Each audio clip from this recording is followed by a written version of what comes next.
嗱，喺我哋正式開始咧的士車隊啟動禮之前呢，我哋今日會有一個好特別嘅方式咧，去邀請我哋一眾嘅啟動禮嘅主禮嘉賓進場喎，分別咧會坐5架嘅的士進場啊！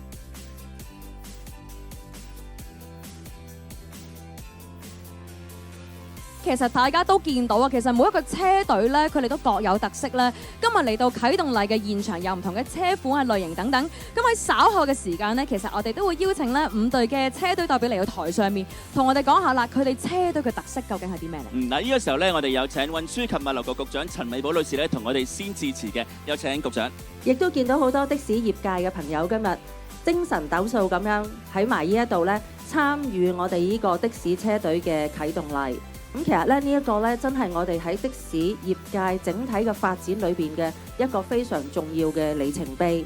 亦都係好體驗咧我哋特區政府啦，去推廣一個優質服務、智慧出行嘅呢一個嘅原則之下咧嘅一個好重大嘅一個去體現呢一方面嘅發展嘅。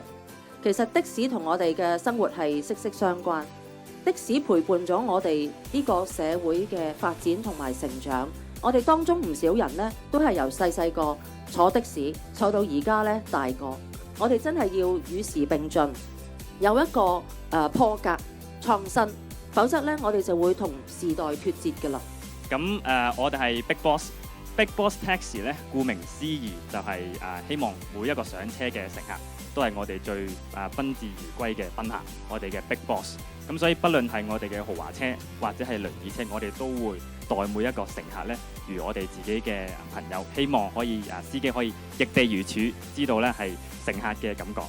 咁而我哋提供嘅車種亦都係比較多元化啦，亦都會有混能嘅的士，會有電動嘅的士，會有輪椅車，有豪華車。而我哋今日亦都係特登係帶咗我哋嘅旗艦嘅豪華車 E9嚟俾各位朋友睇嘅。咁車身咧係黑色嘅外表，其實係想俾到各位上 E9嘅朋友咧一個尊貴、一個係舒適嘅體驗。對於我哋 Big Boss 嚟講，個個都係我哋嘅賓客。好多謝各位今日嚟睇我哋 Big Boss 嘅